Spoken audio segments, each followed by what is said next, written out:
want to show you a couple different things in this video. First, I got a pretty cool custom CQB blaster I put together based off an M4.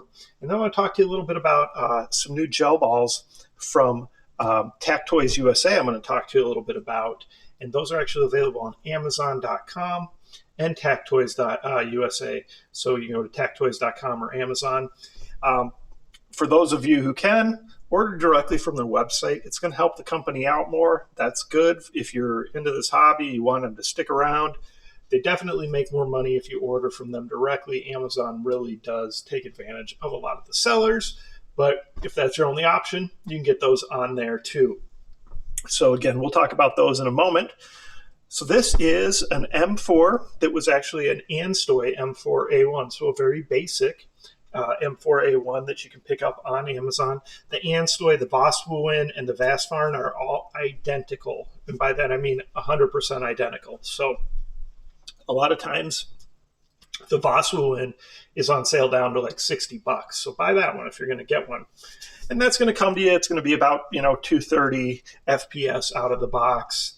So what I did with this one is obviously we did some custom work, but on the inside I replaced everything inside there. So the cylinder, the nozzle, the spring, moved that up to like an M95 spring, put in metal gears, and then again replaced the cylinder and the nozzle as well, and put in a metal barrel. So basically gutted it and made it more of a better performing blaster. And then I wanted to go kind of CQB style. And I want to, I always try to mix things up a little bit. So obviously we did a custom stock here that's a little different than anything I've done before. Thought that looks pretty cool.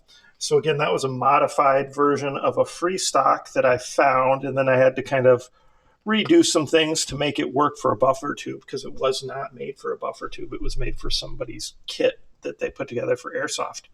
A little bit of a riser on there. This is actually the handguard from an HK416C. So with that, if I printed a piece that allows it to receive onto go onto the M4a1 receiver without any modifications. But what you have to do with that one is you flip the handguard upside down and then the rails line up. If I would have left the handguard straight up the way that it shows on an HK416C, it wouldn't line up. Now this is definitely shorter, right? So I put a shorter metal barrel in there and actually went with a ported cylinder. So I haven't messed around with that before. I still didn't do any math equations like you can with the length of the barrel versus how big you need that port to be.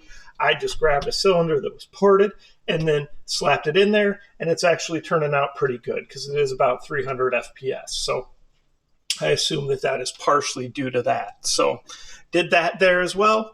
Just kind of like this it's kind of a modified Hera, open Hera front grip. Again, free STL that I went ahead and modified a little bit. So all the STLs that I start with are typically free, but then I build them or customize them, resize them. So you're not necessarily going to be able to find the exact ones for free. I don't typically save them because the way that they're built, they're not necessarily STLs anymore, if that makes sense. If you're into 3D printing, you might know what I mean. And then just kind of went with a little short kind of recessed suppressor. So it's not recessed very much because there's not a lot of room here from the tip, but it recesses a little bit, and I just thought that looked cool. So that's that. Of course, we'll shoot it. I'll show you some of the FPS on that. You'll get to see it in action. Definitely think it looks pretty cool. Also put a high-speed motor in there too. So now let's talk a little bit about some of these gel balls, and we'll be using these in some different demos, and I'll make sure to try to call them out when I do. Currently, I have some Ronin gel balls ready to go. So the Ronins are an ultra-hardened gel ball, and what I've been told with those is since they stopped growing at 7.3, they should work great in all your performance blasters, but you should still...